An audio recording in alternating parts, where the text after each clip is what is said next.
أعوذ بالله من الشيطان الرجيم بسم الله الرحمن الرحيم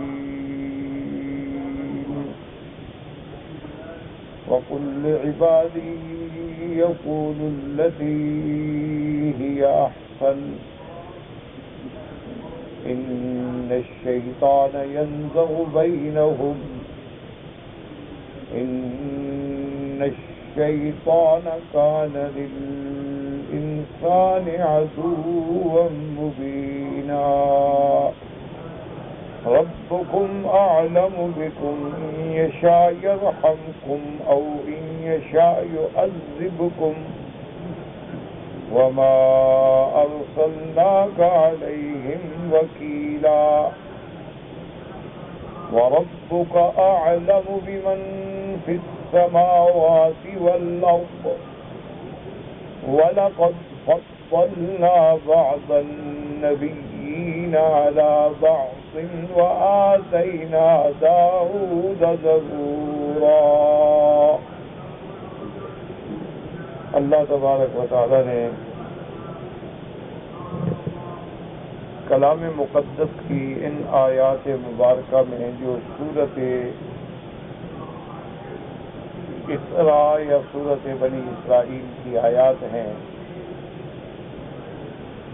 اپنے محبوب حضرت محمد مصطفیٰ صلی اللہ علیہ وسلم کو حکم فرمایا ہے کہ مسلمانوں کو، ایمان والوں کو یہ ہدایات جاری فرمائیں کہ اپنے مخاطبت میں، خطاب میں کلام جو ہے بہتر انداز میں ادا کریں۔ اب اس کو سمجھیں کہ ایک تو ہے اسلوب دعوت، کہ جب ہم کسی کو دعوت دینے کے لیے جائیں اسلام کی، یا مسلمانوں کو جا کے ہم دعوت دیں بھئی نماز پڑھو، تو اسلوب دعوت میں بھی ہمیں یہی حکم ہے کہ جب اللہ کے رستے کی طرف بلاؤ تو بڑی دانائی سے اور مواعظ حسنہ سے بلاؤ۔ ادعو الی سبیل ربک بالحکمت، حکمت کا معنی ہوتا ہے دانائی، والموعظۃ الحسنۃ اور مواعظ حسنہ، اس سے دعوت دو۔ اور اسی طرح ہے قرآن مبارک کی آیت مبارک میں اللہ نے ارشاد فرمایا ہے، خطاب فرمایا ہے اپنے پیارے حبیب سیدنا محمد مصطفیٰ صلی اللہ علیہ وسلم کو کہ وَلَوْ كُنْتَ فَظًّا غَلِيظَ الْقَلْبِ لَانفَضُّوا مِنْ حَوْلِكَ، کہ میرے محبوب اگر آپ سخت دل ہوتے، پرشروع ہوتے، تو آپ کے ارد گرد جو پروانوں کی جماعتیں ہیں یہ منتشر ہو جاتی۔ اسی طرح بعین ہی ایک حدیث مبارک ہے جو صحیح حدیث ہے، میرے محبوب نے جب اپنے صحابہ میں سے 2 صحابہ کو چن لیا اور ان کو اپنا نمائندہ بنا کے اپنی طرف سے سفیر بنا کے یمن کی طرف بھیجا، حضرت ابی موسیٰ الاشعری رضی اللہ تعالی عنہ اور حضرت معاذ بن جبل رضی اللہ تعالی عنہ، یہ بڑے علم والے صحابہ۔ تو میرے محبوب نے ان کو بھی یہ نصیحت فرمائی کہ دیکھو تم یمن کی طرف جا رہے ہو، تو جب وہاں پہنچ جاؤ اور ان لوگوں کو دین کی طرف دعوت دو، بلاؤ، سمجھاؤ، تو اس کا اسلوب یہ ہونا چاہیے کہ یسرا ولا تؤثرا، آسان آسان دین کی باتیں سمجھاؤ، انہیں مشکلات میں نہ الجھاؤ۔ بشرا ولا تنفرا، انہیں اللہ کی نعمتوں کی، اللہ کے رحمتوں کی، جنتوں کی خوشخبریاں، بشارتیں دو۔ ان کو یہ نہیں کہ بھئی ہر وقت ان پر ایک خوف مسلط کر کے ان کو دین اسلام سے نفرت دلا دو۔ اس لیے ہمیشہ یاد رکھیں کہ ایک تو ہے اسلوب دعوت، کہ جب ہم کسی مسلمان کو بھی دعوت دیں گے تو اس کو بھی بڑے حکیمانہ انداز میں دانائی سے دعوت دیں۔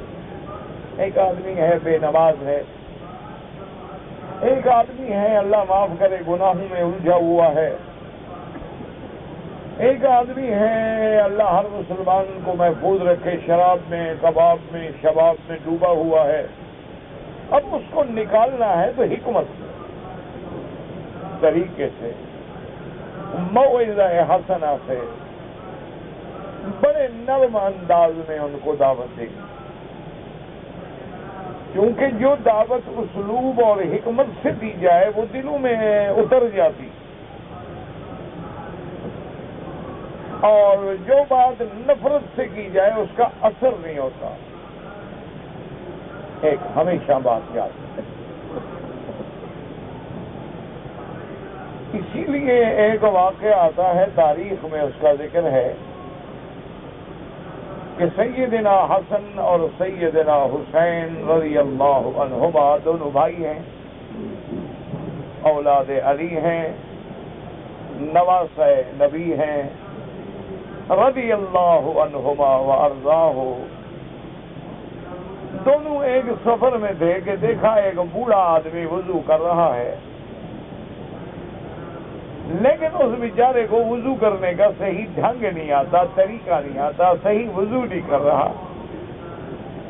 جیسے ہمارے بھی آج بہت سارے لوگ ہیں وضو بھی کرتے ہیں، نمازیں پڑھتے ہیں، لیکن سیکھتے نہیں کہ وضو کرنا کیسے۔ حالانکہ وضو کرنا ایک علم ہے، سیکھنا چاہیے آدمی کو۔ تو اب دونوں بھائی بڑے حیران ہوئے، پریشان ہوئے کہ یہ بزرگ آدمی ہے، سن رسیدہ ہے اور وضو غلط کر رہا ہے، اور جب وضو غلط تو مانا یہ ہے نمازیں غلط، جب وضو نہیں ہوگا تو نمازیں کیسے ادا ہوگا، جب وضو نہیں ہوگا تو تلاوت قرآن منع ہے، کیسے ہاتھ لگائے گا بغیر وضو۔ اور غریب اپنے علم میں سمجھ رہا ہے کہ میں صحیح وضو کر رہا ہوں۔ تو ان دونوں نے مشورہ کیا کہ بزرگ ہیں، عمر زیادہ ہے، ہماری عمر چھوٹی ہے، ہم بات کریں، بگڑ جائیں، محسوس کریں تو طریقے سے ہم بات کریں۔ انہوں نے آگے ان بزرگ سے کہا السلام علیکم، کیا حال ہے جی حضرت، خیریت ہے، مزاج اچھے ہیں، بات کی آرام سے محبت سے۔ اور اس کے بعد انہوں نے کہا کہ دیکھو ہم دونوں بھائی ہیں۔ اس بزرگ نے کہا کہ ہاں بالکل تمہاری شکلیں ہی بتا رہی ہیں کہ بھائی ہو۔ انہوں نے کہا ہمارا اختلاف اس بات میں ہو گیا ہے کہ ایک بھائی کہتا ہے کہ میں وضو صحیح سنت کے مطابق اور بہتر کرتا ہوں، دوسرا کہتا نہیں میرا وضو سنت کے مطابق۔ تو آپ ہمارے بزرگ ہیں، عمر رسیدہ ہیں، آپ بڑے ہیں، ہم آپ کے سامنے وضو کرتے ہیں، آپ فیصلہ فرما لیں کہ ہم دو میں سے اچھا وضو کون کرتا ہے۔ میں نے کہا ٹھیک ہے۔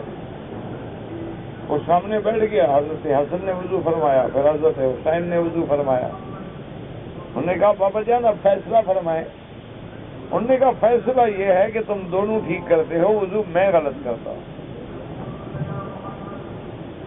بات سمجھ آ گئی۔ اب یہ بات تو کبھی نہیں بھولے گی، یہ محبت سے جو پڑھائی ہوئی بات ہے یہ کبھی بھول سکتی ہے؟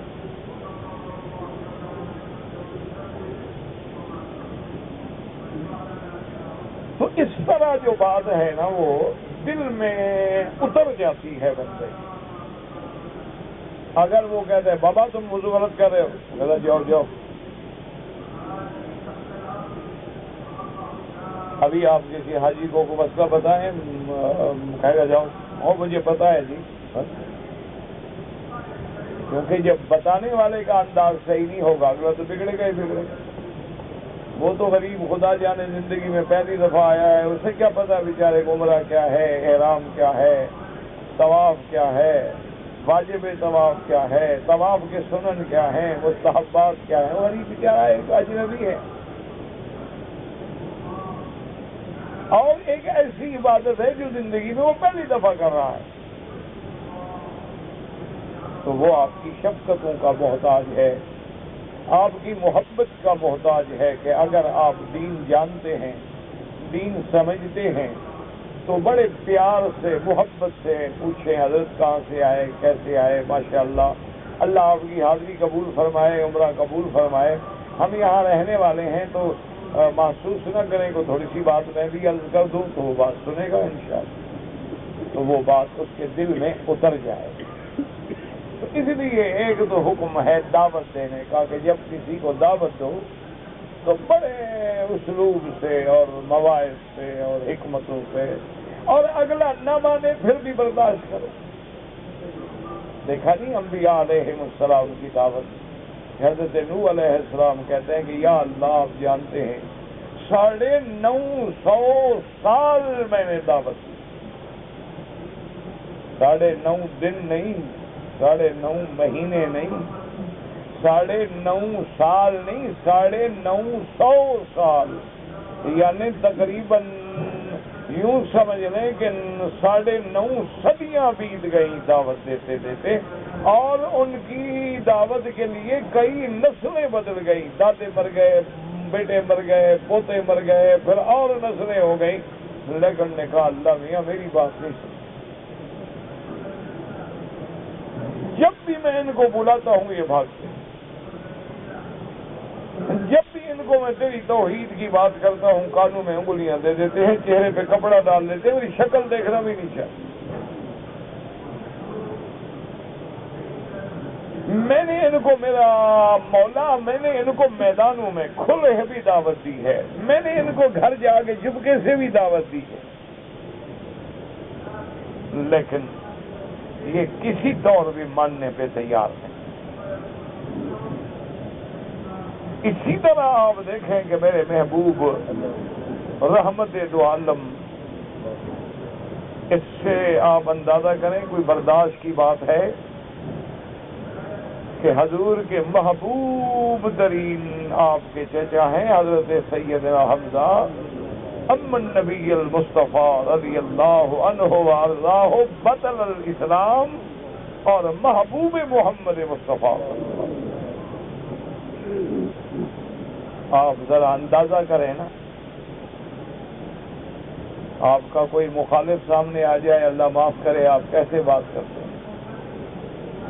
آپ کا کوئی تھوڑا سا اختلاف ہو آپس میں، آپ دیکھیں ایسے بات کریں گے، اللہ معاف کرے کہ وہ زبان نقل کرنے میں بھی ڈرتی ہے۔ حضور اب فاتح بن کے بیٹھے ہیں، پورا مکہ فتح ہو گیا ہے، حنین فتح ہو گیا ہے، طائف فتح ہو گیا ہے، مدینہ منورہ فتح ہو گیا ہے، خیبر فتح ہو گیا ہے، تبوک فتح ہو گیا ہے، تقریباً یعنی حول ام القریٰ جو ہے سارا فتح ہو چکا ہے، اسلام کا جھنڈا بلند ہو گیا ہے، اور اب حضور جو چاہے، اپنے اختیار ہے، اقتدار ہے۔ ایک آدمی آتا ہے اور بھری مجلس میں آ کے سامنے کھڑا ہوتا ہے، سلام کرتا ہے اور کہتا ہے عرفتنی یا رسول اللہ صلی اللہ علیہ وسلم، حضور مجھے پہچانا ہے؟ حضور نے چہرے پہ نظر فرمایا کہ ہاں پہچانا ہے، تم وحشی ہو نا میرے چاچا کے قاتل۔ تازہ کریں، اب آپ وقت کا بادشاہ ہے اس وقت محمد الرسول اللہ، یعنی آپ کے پاس دونوں بادشاہ ہیں، دین کے بادشاہ، دنیا کے بادشاہ، سب علاقہ فتح ہو چکا ہے۔ اب حضور کے حکم ایسے حکم دینے کی دیر ہے، اس کے ٹکڑے نہ ملتے، اور پھر سیدنا حمزہ کا قاتل نہیں، قتل کرنے کے بعد ٹکڑے ٹکڑے کیا، قتل کرنے کے بعد سیدنا حمزہ کا پیٹ مبارک چاک کر کے آپ کے اندر سے کلیجے نکالا، یعنی ظلم کی کوئی انتہا ہے؟ اللہ اکبر۔ حضور نے فرمایا ہاں میں نے پہچانا ہے۔ اس نے کہا حضور اگر میں کلمہ پڑھ لوں تو مجھے بھی امان مل سکتی ہے، میرے لیے بھی گنجائش ہے؟ اگر میں کلمہ پڑھ لوں تو آپ مجھے معافی دے سکتے ہیں اور اللہ بھی مجھے معاف کر دیں گے، میں تو اتنا بڑا مجرم ہوں۔ حضور نے فرمایا وحشی الاسلام تہدم ما کان قبلہا، اسلام کی تو شان ہی یہی ہے کہ جو پہلے گناہ ہیں سب مٹ جائے۔ اسلام تو نام اسی کا ہے۔ جب تم کلمہ شہادت پڑھ لو گے تو سارے گناہ معاف، یہدم ما کان قبلہ، جو تم سے گناہ ہوئے سب معاف ہو گئے۔ تو اس نے کہا کہ یا رسول اللہ میں ان سب بندوں کو گواہ کر کے آپ کی خدمت میں کہتا ہوں اشہد اللہ الہ الا اللہ واشہد ان محمد الرسول اللہ، حضور مجھے بیعت کریں۔ حضور نے بیعت الاسلام کی، مسلمان ہو گیا۔ حضور نے فرمایا کہ دیکھو وحشی، تم مسلمان ہو گئے اور صحابی بن گئے، تم جہنم کی آگ سے بچ گئے، جنت کے راستے پہ چل آئے، لیکن ایک بات ہے میں تمہیں حکم نہیں دیتا، میں حکم نہیں دیتا، ایک بات ہے میں کہتا ہوں۔ یعنی اب دیکھیں شان محمد مصطفیٰ صلی اللہ علیہ وسلم، حضور حکم دے دے اور میں نہیں حکم نہیں دیتا ہوں، ایک بات ہے بس، اگر تمہیں برا نہ لگے تو جب میری مجلس میں آؤ تو ذرا سامنے نہ بیٹھا کرو، مجھے چچا یاد آ جاتے ہیں، آخر میرا چچا ہے اور مظلوم شہید ہے۔ وحشی کھڑے ہو گئے، انہوں نے کہا کہ یا رسول اللہ میرا وجود اگر آپ کی تکلیف کا باعث بنتا ہے میں آپ کے سامنے نہیں آؤں گا۔ بات ختم ہو گئی یا رسول اللہ، میں آپ کے سامنے اس دن آؤں گا جب آنے کے لائق بنوں گا۔ بس چلا گیا بھائی۔ اللہ اکبر اللہ اکبر، یہ ہے اسلوب حکیمانہ اور رحیمانہ۔ کیا تم اپنے مخالف کو ایسے معاف کر دو گے؟ ٹھنڈے دل سے سوچو، کیا تم اپنے مخالف کو معاف کر دو گے؟ تمہاری مسجد میں حنفیوں کی مسجد ہو، کوئی آ کے زور سے آمین کہے، اٹھا کے باہر پھینک دیں۔ اہل حدیثوں کی مسجد ہو اور وہاں رفع دین نہ کرے، کان سے پکڑ کے باہر نکال دیں گے، کافر ہو گیا۔ یہی اسلوب ہے دعوت کا، یہی اسلام کا طرز زندگی ہے، اور یہی ہمیں ہدایات ملی ہیں کہ ایک حدیث تو یاد رکھو لیکن پوری زندگی حضور کی یاد نہ رکھو۔ ایمانداری سے اللہ کے کعبے میں بیٹھے ہو، الحمدللہ ثم الحمدللہ۔ آج کوئی دیوبندیوں کی مسجد میں بریلوی ٹھہر سکتا ہے؟ بریلویوں کی مسجد میں کوئی دیوبندی ٹھہر سکتا ہے؟ اچھا، سب سے بے ضرر جو جماعت ہے نا وہ تبلیغ والے ہیں۔ یہ بے ضرر قسم کے لوگ ہیں بیچارے، امرت دھارا ہر بیماری کا علاج ہے اور بات کرتے ہی نہیں غریب، نہ لڑائی نہ جھگڑا نہ مسئلہ نہ قصہ نہ کہانی، زیادہ بابا کلمہ شریف سیدھا کر دو، نماز پڑھ لو، السلام علیکم۔ وہ غریب اگر کسی دوسری کی مسجد میں چلے جائیں، کہتے ہیں کہ کپڑے اٹھا کے بستر اٹھا کے باہر پھینکو اور جگہ پاک کرو، ناپاک لوگ اندر آ گئے۔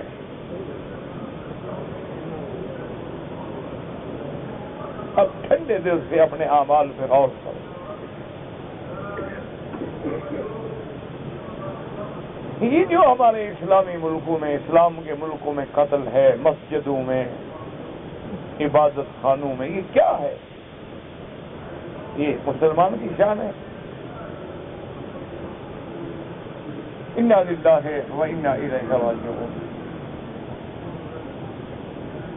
اور اس کے مقابلے پہ سب کہیں گے جی ہم تو حضور کے غلام، آمنہ کے لال کے غلام، حضور کا نام چومنے والے۔ حضور تو اپنے مسجد میں نصرانیوں کا وفد ہے، عبد المسیح کا وفد ہے، 60 آدمی ہیں۔ صحابہ پوچھتے ہیں یا رسول اللہ تو کافر ہیں، نصرانی ان کو کہاں ٹھہرانے؟ فرمایا میری مسجد میں ٹھہراؤ۔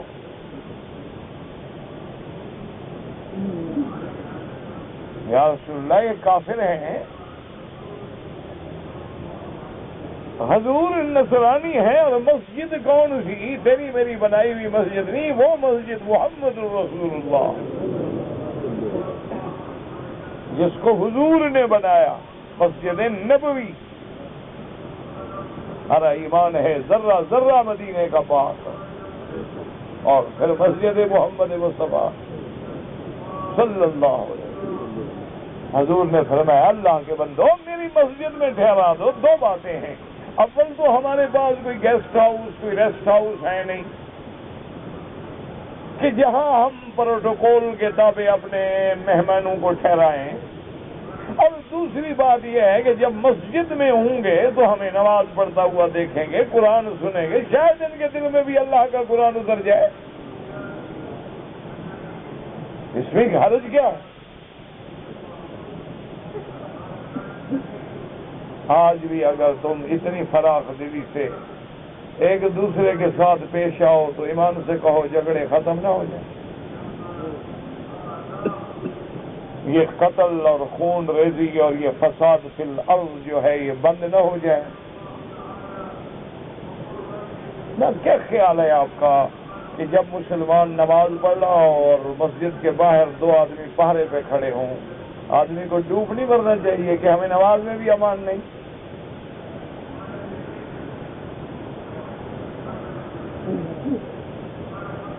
جب آدمی عید کا دن ہے، خوشیاں منائی جا رہی ہیں، لیکن ہم ہتھیاروں کے سائے میں نماز ادا کریں،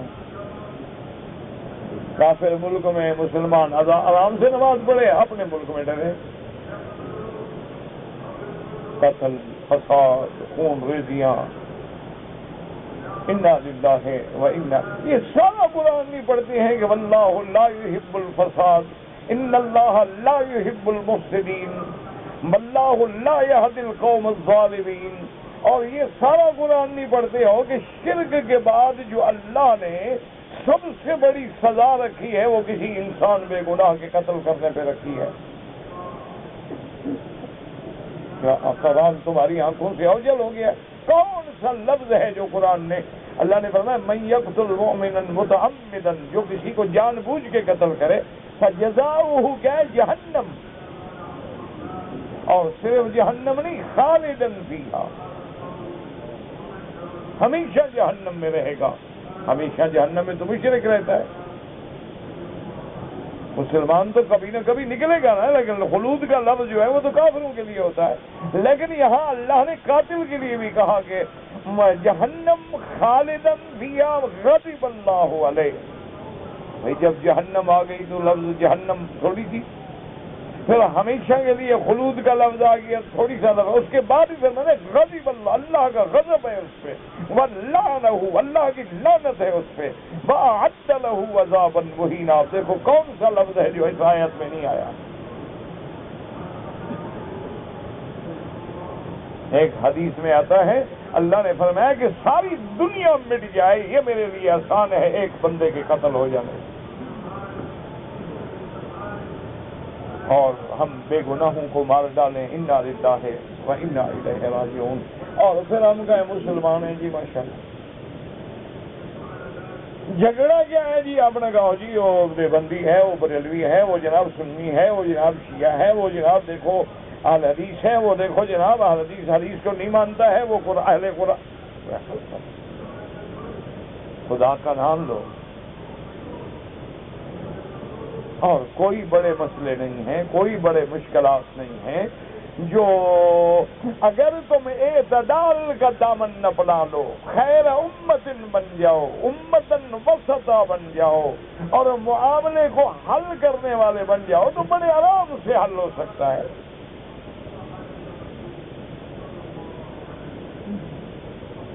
وہ ایک مسجد میں جھگڑا ہو گیا کہ آمین زور سے کہو یا ایسا کہو، لڑ پڑے مولوی آپس میں۔ خیر جی انگریزوں کا زمانہ تھا، کیس بن گیا، مقدمہ بنا، کورٹ میں گیا، ہائی کورٹ تک پہنچ گیا، ہائی کورٹ کے جج کے سامنے جب گیا اس نے کہا دونوں پارٹیوں کو 6 مہینے سزا دے دو۔ اس نے کہا میں نے دلائل جو سنے ہیں مسلمانوں کے دونوں پارٹیوں کے، میں اس نتیجے پہ پہنچا ہوں کہ آمین بالسر بھی ہے، آمین بالجہر بھی ہے، لیکن آمین بالشر تو کہیں نہیں ہے۔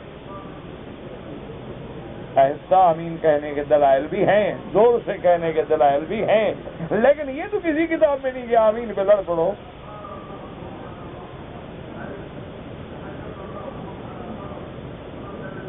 تو اللہ کے لیے میں بار بار کہتے کہتے میری تو زبانیں خشک ہو گئیں، اور کہ خدا کے لیے مسائل کو سمجھو، اور جتنا تم قریب کر سکتے ہو، جتنے جھگڑے تم یعنی مٹا سکتے ہو اتنے کی کوشش کرو۔ یہ نہیں کہ ہم سارے جہان کے جھگڑے مٹا دیں گے،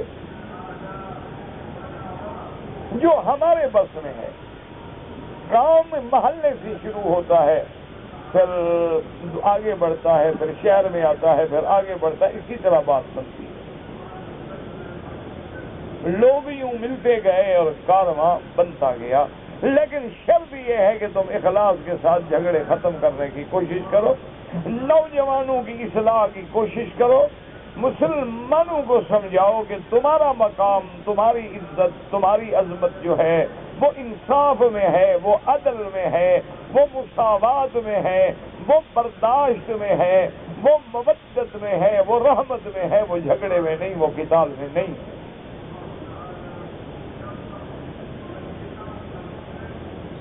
اللہ اکبر! دیکھا نہیں کہ جہاں جہاں صحابہ گزرتے گئے لوگ مسلمان ہوتے گئے، کوئی تلوار نہیں، کوئی لڑائی نہیں، کوئی اتفاق سے زبردستی ہو گئی تو ہو گئی۔ اچھا، لڑائی میں بھی لڑائی میں بھی انصاف ہے۔ اندازہ کرو، یعنی مکے پہ حملہ ہو رہا ہے، لیکن حضور فرماتے ہیں خبردار کسی بوڑھے کو قتل نہ کرنا۔ یہ جو بم رکھتے ہیں دیکھتے ہیں بوڑھے کتنے مریں گے، بچے کتنے مریں گے، کتنے بے گناہ الجھیں گے، کتنے بے گناہ مارے جائیں گے۔ دعا کرو اللہ ہدایت دے، پتہ نہیں دماغ کیوں الٹ گئے۔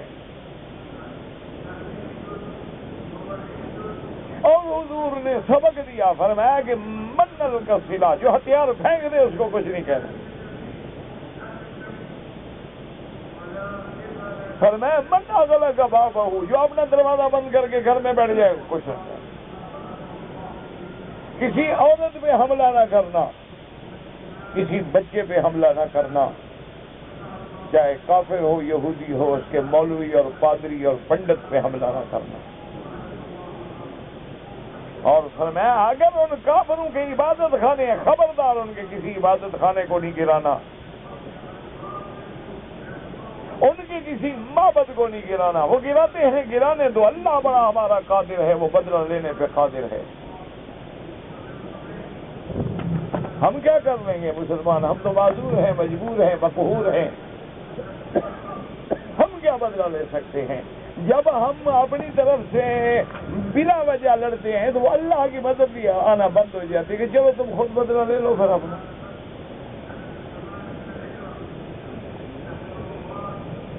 ورنہ اللہ قادر ہیں، اللہ چاہے تو مچھر سے نمرود مر جاتے ہیں، اللہ چاہے تو پانی سے فرعون ڈوب جاتے ہیں، وہ تو قادر ہیں۔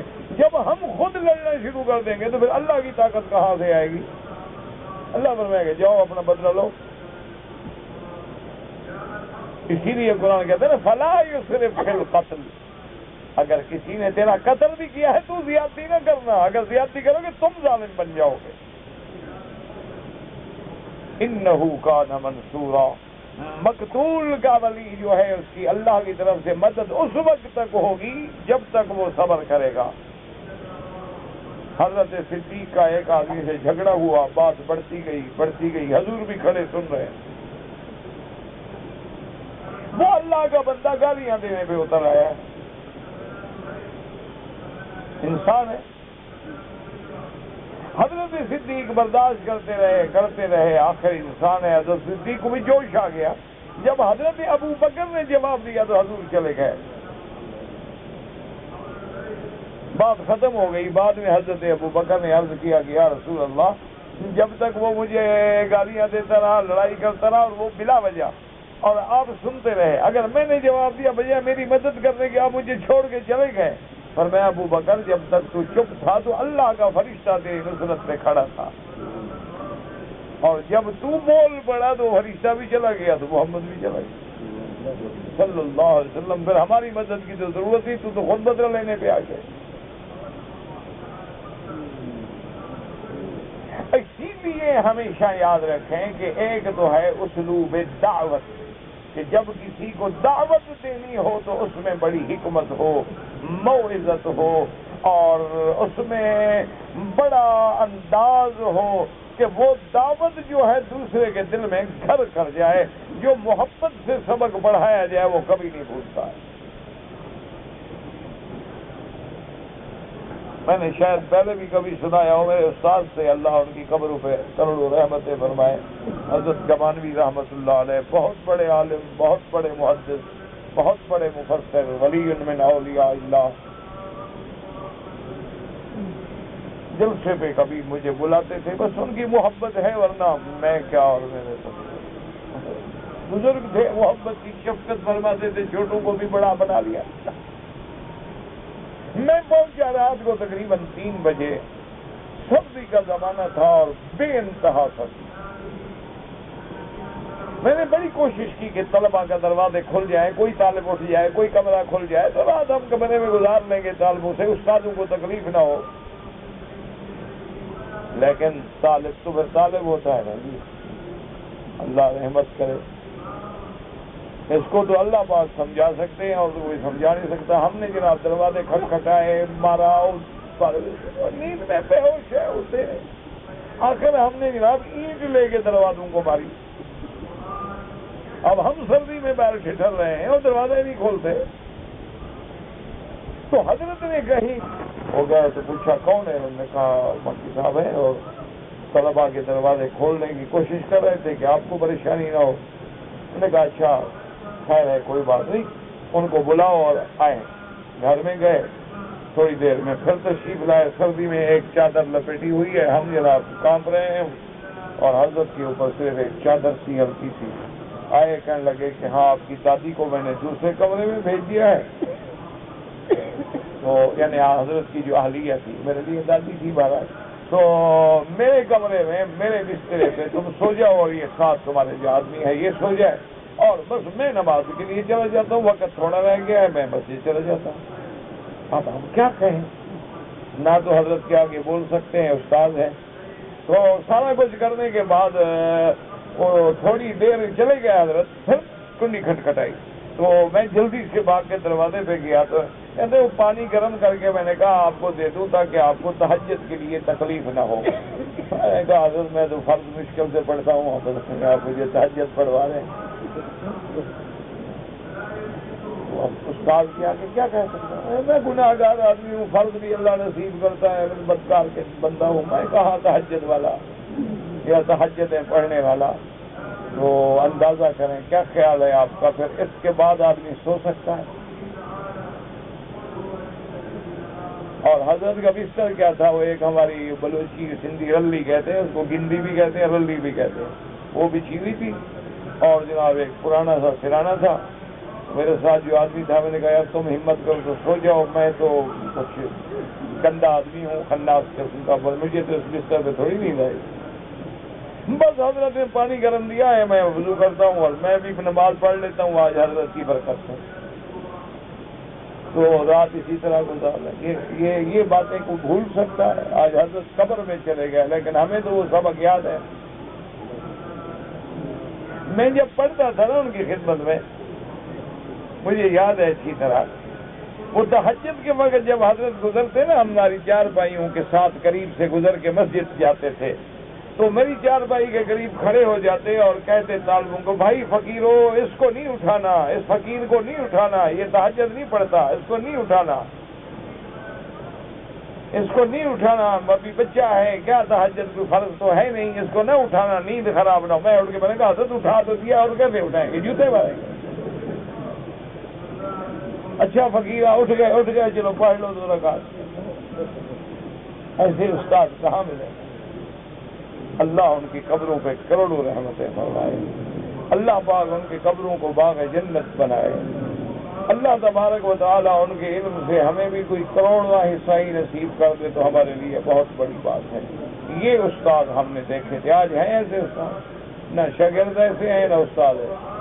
جب تک پڑھ رہے ہو شاگرد ہیں، سبق ختم السلام علیکم، استاد گزر جاؤ تو یوں کر کے کھڑے ہو جائیں گے، استاد کو ملنا نہ پڑے۔ سب سے زیادہ گیلا کون کرے گا؟ شاگرد۔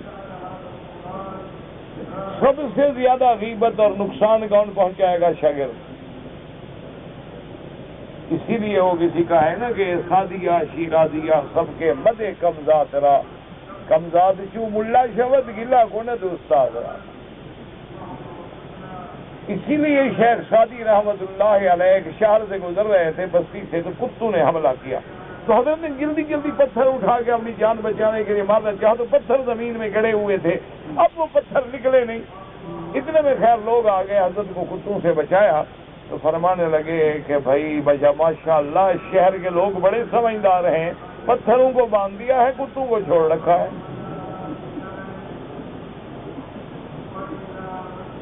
انا للہ و انا الیہ راجعون۔ تو بہرحال دعا کریں۔ اچھا اب یہ جو آیت ہے یہ سمجھو، وہ تھا اسلوب دعوت۔ ایک یہ ہے کہ آپس میں جب بات کرو تو وہ بھی بہتر بات کرو، وہ تو تھا نا جب کسی کو دعوت دینے جاؤ، ایک ہے کہ ویسے بات کرو، کافروں سے بھی بات کرو تو بہتر بات کرو۔ یہ نہیں کہ اس کو کہنا شروع کرو تم کافر ہو اور تم یہودی اور تم نصرانی اور تم ہندو اور تم بدکار اور تو تمہاری بات مٹی سنے گا وہ۔ اس لیے اللہ نے حکم دیا کہ میرا مدنی اپنے ایمان والوں سے کہو کہ جب بات کرو اچھی بات کرو، تیرے منہ سے پھول جھڑنے چاہیے، گالیاں نہیں نکلنی چاہیے۔ وَقُلْ لِعِبَادِي يَقُولُوا الَّتِي هِيَ أَحْسَنُ، آپ فرما دیجئے میرے بندوں کو کہ جب کہیں بات کریں اچھی بات کریں۔ ان الشیطان ینزغ بینہم ان الشیطان کان للانسان عدوا مبینا۔ اللہ نے فرمایا میرا محبوب بتلا دے اپنی امت کو کہ شیطان جو ہے تمہارے درمیان میں جھگڑا ڈالتا ہے، جب تم بری بات کرو گے وہ بری بات کرے گا، پھر تم بری بات کرو گے، نتیجہ یہ نکلے گا کہ جھگڑا شروع فتنہ ہو جائے گا۔ اسی لیے روایت میں آتا ہے کہ حضرت عمر رضی اللہ تعالیٰ عنہ ایک آدمی سے بات کر رہے تھے، جب اس نے سخت بات کی تو حضرت عمر نے بھی سخت بات کی، اس نے پھر سخت بات کی، حضرت عمر اتنے جلال میں آئے کہ ارادہ کر لیا اس کافر کو قتل کر دینے کا۔ اللہ نے قرآن نازل کر دیا کہ میرا مدنی ہدایت کرو، نہیں کوئی زیادتی نہ کرو، بات کرو تو آرام سے، بات کرو تو بہتر انداز میں، کیوں شیطان تو اسی موقع کی تلاش میں ہوتا ہے۔ اور ان الشیطان، ان تاکید کے لیے کانا ماضی پہ کہ تمہارا بہت پرانا دشمن جو حضرت ابا آدم سے لے کر آج تک تمہارا دشمن ہے، اور جس کی دشمنی بھی کھلی ہوئی ہے چھپی ہوئی نہیں، ان الشیطان کان للانسان عدوا مبینا، تمہارا دشمن ہے اور دشمن بھی کھلا ہوا، جس نے واضح چیلنج دیا ہوا ہے کہ میں اللہ تیرے بندوں کو گمراہ کر دوں گا، لَأُغْوِيَنَّهُمْ أَجْمَعِينَ، میں ان سب کو گمراہی میں ڈال دوں گا، میرا اللہ میں تیرے بندوں کو نہیں چھوڑوں گا، میں ان کو آگے سے حملہ کروں گا، پیچھے سے حملہ کروں گا، دائیں سے حملہ کروں گا، بائیں سے حملہ کروں گا، ہر حال میں ان کو گناہوں میں ڈال کے جہنم میں چھوڑوں گا۔ اتنا بڑا دشمن انتظار میں ہے، اس کے فتنے سے بچ۔ ربکم اعلم بکم، اللہ اکبر، کتنی شان کے، دیکھو قرآن میں غور کیا کرو خدا کے بندو، میں نے پہلے بھی کئی دفعہ عرض کیا ہے کہ اب ہمیں اولیاء اللہ کی صحبت ملنا جو ہے وہ مشکل ہو گئی ہے، اللہ والوں کی تلاش مشکل ہو گئی ہے۔ ایک تو قحط الرجال ہے، اللہ والے ملتے نہیں، اگر ہیں تو ہم اندھے ہیں پہچانتے نہیں۔ تو اس لیے آج ایک ہی علاج ہے کہ جب قرآن پڑھو روزانہ پڑھو، تھوڑا پڑھو لیکن سمجھ کے پڑھو، غور کرو، تدبر کرو. اور یہ بھی قرآن کا معجزہ ہے کہ تم بار بار غور کرتے رہو، پڑھتے رہو، پڑھتے رہو، قرآن خود دل میں اترے گا. تجربہ کرو کہ قرآن مجید کے ایک ایک حرف میں ڈوب جاؤ. یہ نہیں کہ الحمدللہ اللہ اکبر، یہ کون سی نماز ہے؟ پتہ ہی نہیں کہ الحمد کیا ہے، رب کیا ہے، عالمین کیا ہے، رحمان کیا ہے، رحیم کیا ہے، مالک یوم الدین کیا ہے، ایاک نعبد کا معنی کیا ہے. خدا جانتا ہے، میرا کعبہ میرے سامنے ہے. اگر مسلمان صرف جو نماز پڑھتا ہے نا، صرف نماز کی آیات قرآن اور فاتحہ اور رکوع اور تسبیح اسی کو اچھی طرح ترجمہ دماغ میں اتار دے، خدا کی قسم وہ کبھی شرک نہیں کر سکتا، واحد بن جائے گا.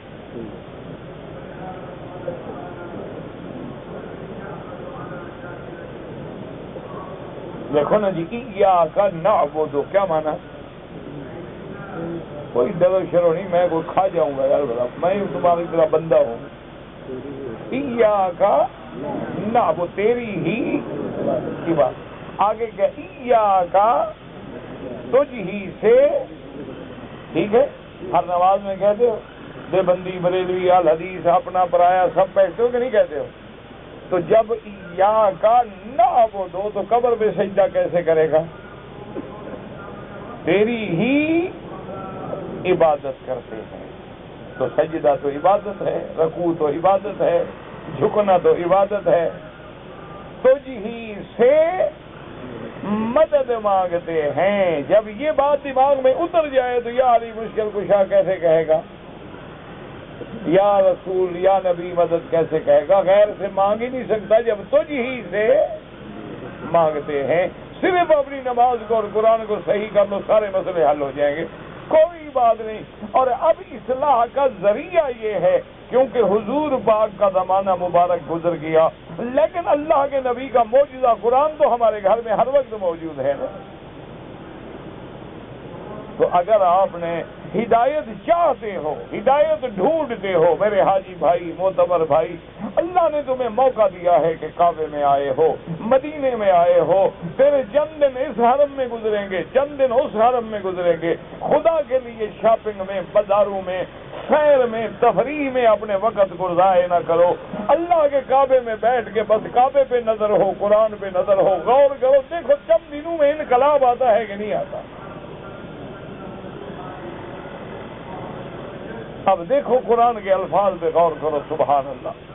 ربکم اعلم بکم ان یشاء یرحمکم او ان یشاء یعذبکم. اللہ فرماتے ہیں میرا بدنی ان کو بتلا دو کہ تمہارا رب تمہارے احوال کو سب سے زیادہ جاننے والا. اعلم بکم، وہ تم سے بھی تم کو زیادہ جانتا ہے.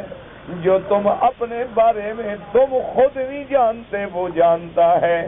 جو تمہارے دل میں ہے وہ جانتا ہے، جو دماغ میں ہے وہ جانتا ہے.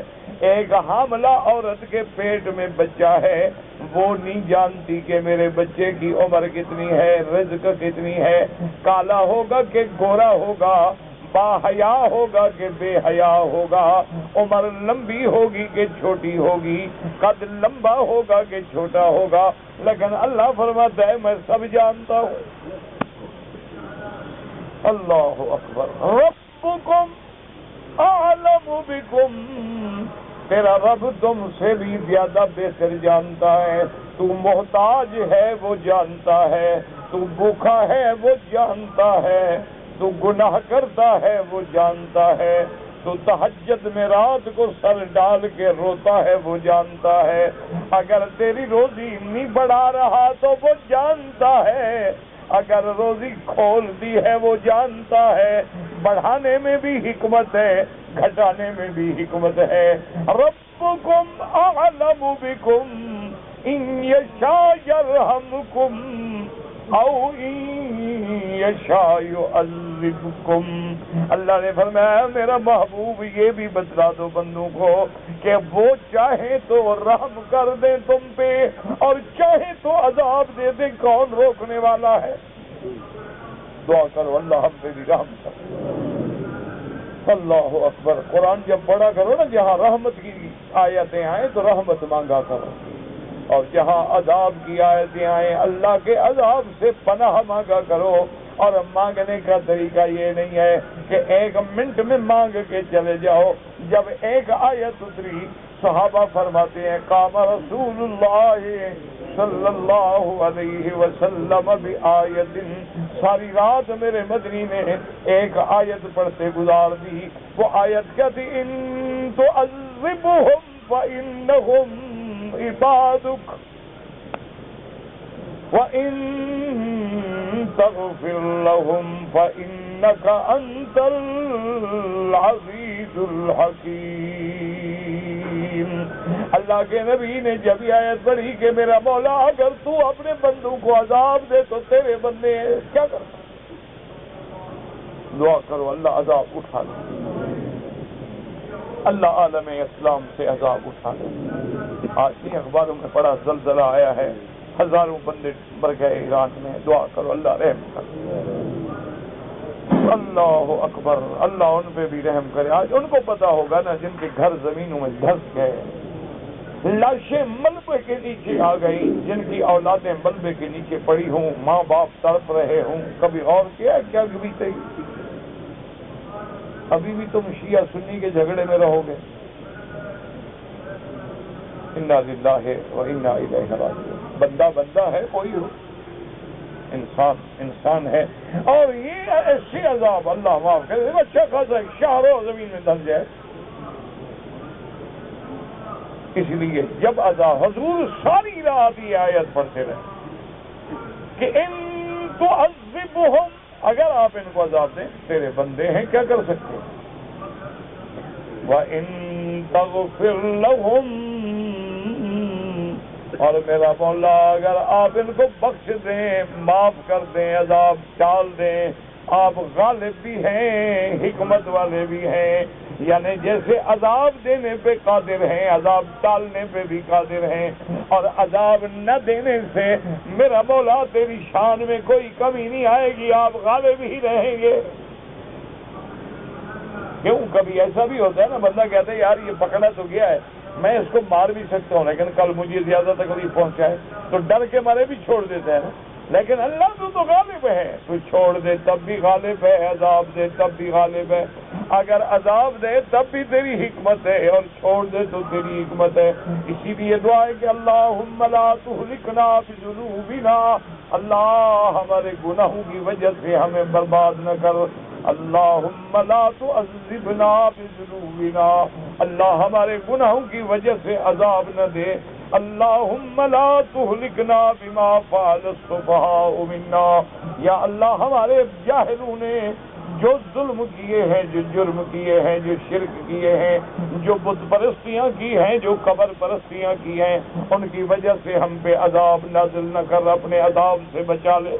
اس لیے قرآن کہتے ہیں ربکم اعلم بکم ان یشاء یرحمکم او ان یشاء یعذبکم وما ارسلناک علیہم وکیلا۔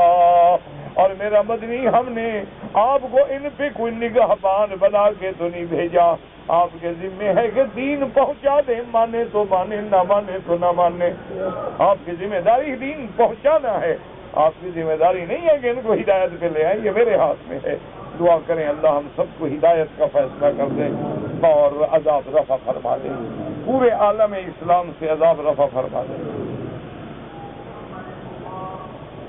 اگر ایک آدمی ہے شدید بیماری کی وجہ سے روزے نہیں رکھ سکا، یاد رکھو جب تندرست ہو جائے تو روزے قضا کر۔ اچھا، بعض بیماریاں ایسی ہوتی ہیں کہ ٹھیک ہونے کی امید ہی نہیں، تو ان لوگوں کے لیے حکم ہے کہ وہ فدیہ ادا کر دیں، لیکن ان لوگوں کے لیے فدیہ طعام مسکین، ایک آدمی کا کھانا روز کا، تو لیکن ان کے لیے جو بالکل یعنی توقع ہی نہیں کہ یہ بیماری ٹھیک ہوگی، لیکن اللہ نہ کرے فالج گر جاتا ہے اور بیماریاں ہو جاتی ہیں جن سے آدمی کے اٹھنے کی کوئی امید ہی نہیں ہو. اللہ بچائے.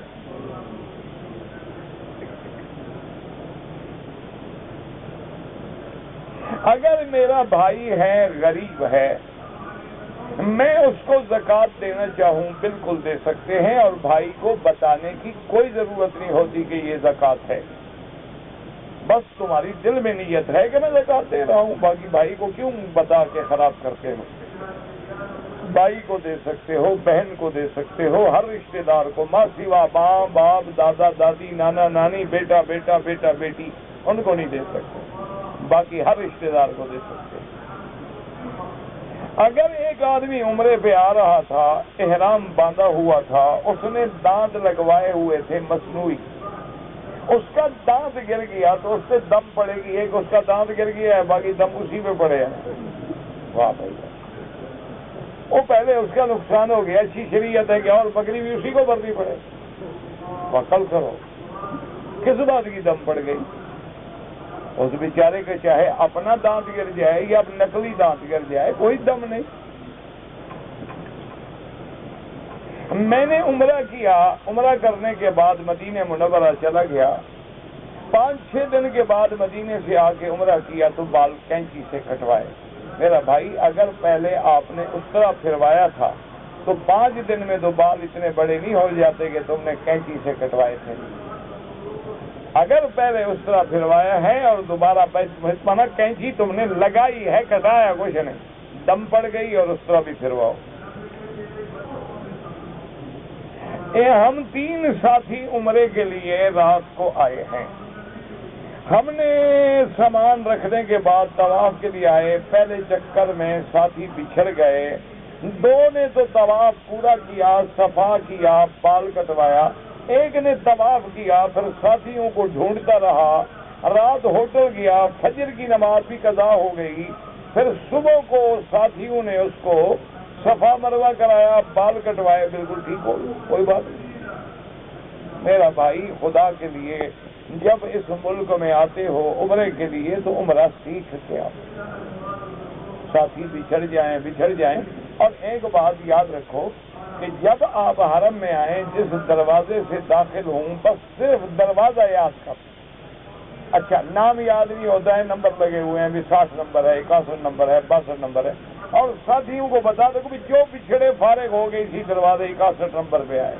کبھی گم نہیں ہوگی, کبھی پریشانی نہیں ہوگی. اچھا انہوں نے دیکھو اندر بھی نمبر لگا دیے ہیں تاکہ وہ نمبر ڈھونڈنے ہیں تمہیں آسانی, نام بھی لکھ دیے. بس یہ بات دماغ میں پکی بٹھا لو. صفا مروہ دوڑنے جاؤ, طواف کرنے جاؤ, عورتیں ساتھ ہیں, بچے ہیں, ان کو سب سے پہلی بات یہ ہے کہ دروازے کا نمبر نوٹ کرا دو. اس کو کہو بھی بھول جائیں, بچھڑ جائیں, کوئی پریشان نہ ہو, اسی دروازے کے آ کر باہر بیٹھ جاؤ, ہم یہیں آگے آپ کو دیکھیں انشاءاللہ, کبھی پریشانی نہیں.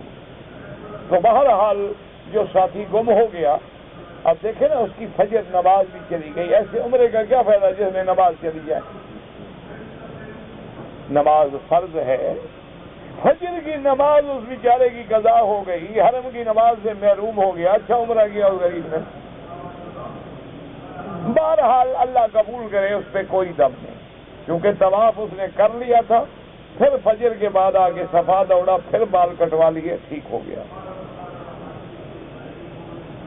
ایک ہوٹل میں نے کام کیا, میرے ساتھ میرے بھتیجے نے بھی کام کیا. 1 سال گزرا, پیسے نہیں دیتا, اپنے پیسوں. اور میرا بھائی بات یہ ہے کہ اگر تم سچے ہو قسم کھا سکتے, جھوٹے ہو کبھی قسم نہ کھانا. بس ایک موٹی بات یہ نہیں ہوتا کہ جی قسم سچی بھی نہیں کھانی. کیوں نہیں کھانی بھائی؟ سچے ہو تو سچے ہو.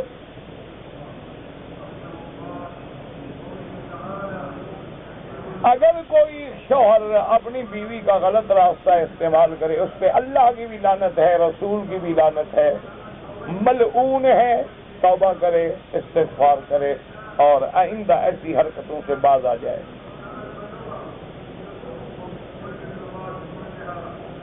میرے پاس 40,000 ریال ہے. میری نیت ہے کہ گھر بناؤں گا, تو کیا زکوٰۃ دینی ہے؟ جب تک گھر نہیں بناؤ گے زکوٰۃ دو گے. جب گھر پہ لگا دو گے تو تمہارے پاس ہوں گے ہی نہیں, بات ختم. ابھی تو تمہارے پاس ہے نا, گھر تو پتہ نہیں تم 4 سال نہ بناؤ تو 4 سال زکات بھی کھا جاؤ، یہ اچھا مسئلہ ہے بھائی؟ کہتے جی زکات کے پیسوں سے بکرا لے کے میں گوشت تقسیم کروں، نہیں، زکات تم دے دو، وہ لوگ بکرا لیں، وہ بکری لیں، وہ گوشت لیں، وہ جو لیں، زکات کے لیے قبضہ ضروری ہے۔ ویسے تو زکات میں آپ کھانا پکا کے کھلا سکتے ہیں، لیکن اتنے لمبے چکر میں جانے کی کیا ضرورت ہے؟ حضرت امام ابو حنیفہ کا نام کیا تھا؟ نعمان ابن ثابت، ابی حنیفہ کنیت ہے۔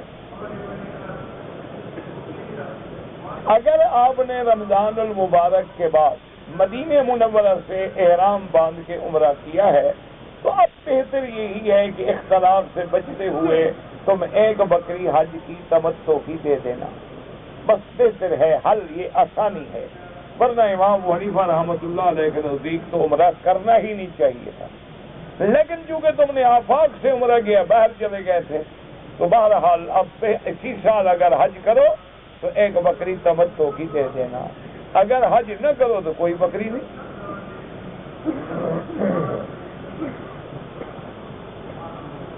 اگر آدمی جدے سے آئے، جدے میں رہنے والے کے لیے عمرہ کرنا کوئی ضروری نہیں، جدے سے مکہ آئیں، مکے سے جدہ جائیں، واپس آئیں، جدہ میقات نہیں ہے، حد حرم سے باہر ہے۔ میں نے شوال میں عمرہ کیا ہے اور حج کی نیت نہیں ہے، نہ کرو، کوئی بات نہیں، یہ کوئی ضروری تو نہیں جو شوال میں عمرہ کر لے حج بھی ضرور کرے۔ زندگی میں جو بندہ ایک دفعہ حج کر چکا ہے اس پہ کوئی حج فرض نہیں، کرے مرضی نہ کرے مرضی۔ میں جدے میں رہتا ہوں، حج کرنا چاہتا ہوں، آپ کا حج افراد ہوگا اور آپ کو احرام جدے سے ہی باندھنا ہوگا، مکے سے نہیں۔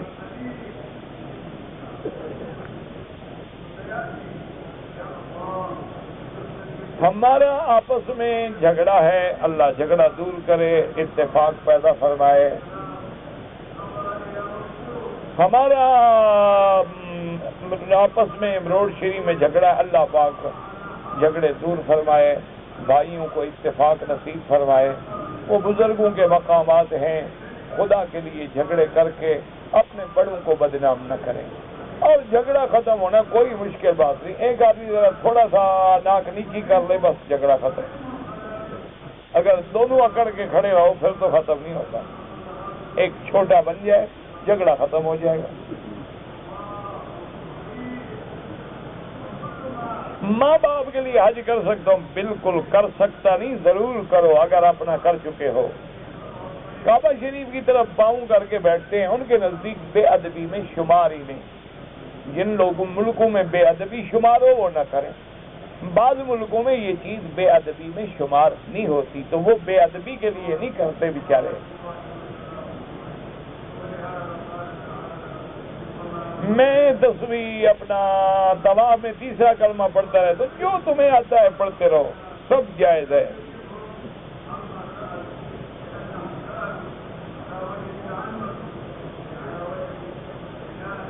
میں نے رمضان کے 3 روزے نہیں رکھے تھے، اب 3 روزے میں نے رکھے ہیں، ٹھیک کیا، کوئی ضروری نہیں کہ اکٹھے رکھو، ایک رکھ لیا 2 دن کے بعد پھر رکھ لیا 10 دن کے بعد پھر رکھ لیا، مانا ہے 3 روزے پورے کرنے، تم نے کر لیے خلاص الحمدللہ۔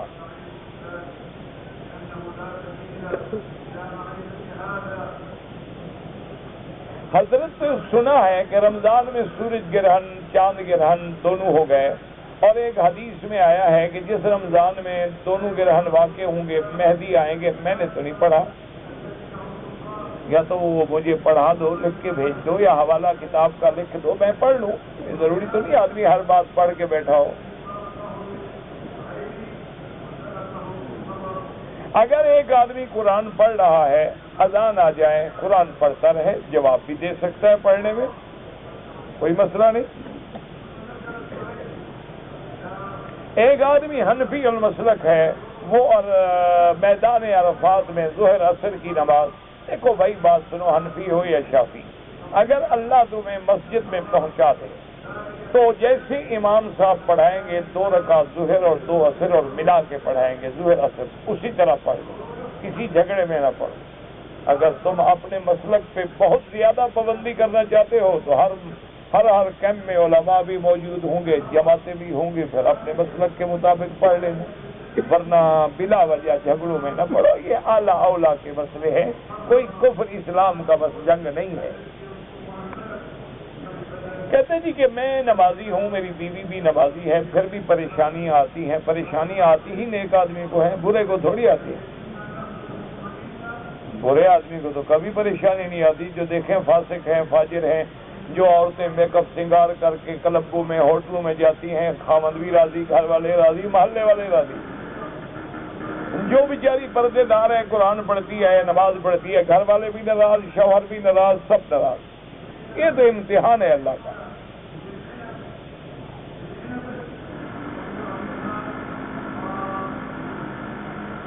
اگر ایک آدمی نے رمضان المبارک میں عمرہ کیا ہے، رمضان کے بعد کوئی عمرہ نہیں کیا، حج افراد ہوگا، اور حج مفرد کے لیے بکری رکھنا ضروری نہیں، واجب نہیں۔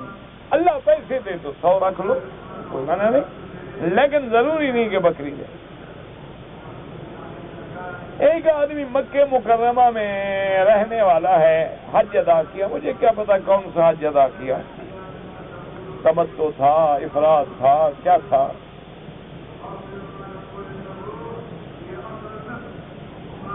چھوٹے بچے جو پاکستان سے ماں باپ کے ساتھ آئے ہیں وہ اگر حج کریں گے، چھوٹے بچوں پہ کوئی حج کی بکری واجب نہیں ہوتی۔ کہتے ہیں کہ شریعت میں ایک آدمی اپنی بیوی سے کتنا عرصہ جدا رہ سکتا ہے، جتنا اس کا صبر ہو۔ شریعت کی طرف سے پابندی جو ہے، حضرت عمر فرماتے تھے کہ 6 مہینے سے زیادہ دور نہ رہے، اور بعض علماء فرماتے ہیں 4 مہینے 10 دن جو عدت کی مدت ہے، اس سے زیادہ دور نہ رہے۔ تو کوشش کریں کہ آپ بھی اپنی بیوی کے حقوق ادا کریں۔ جی 2-3 سال پہلے میرے والد فوت ہو گئے، میری عمر 15 سال ہے، میری والدہ میرے ساتھ حج کر سکتی ہیں؟ بالکل کر سکتی ہے، جوان ہو ماشاءاللہ 15 سال۔ میں جو بھی کام کرتا ہوں نفع نہیں ہوتا تو میں دعا ہی مانگ سکتا ہوں، اتنا پیر فقیر تو میں ہوں نہیں۔ بہرحال استغفار کیا کرو، اللہ پاک برکت دیں گے۔ میرا بھائی اسلام کے اور مسلمانوں کے دشمنوں کے ہاتھوں شہید ہو گیا ہے، تم بدلہ نہ لو، اللہ بدلہ لے گا۔ تمہیں اسلام اجازت نہیں دیتا کہ جا کے ان کے بندے مار دو، انہوں نے ظلم کیا ہے، ظلم کو اللہ پکڑیں گے۔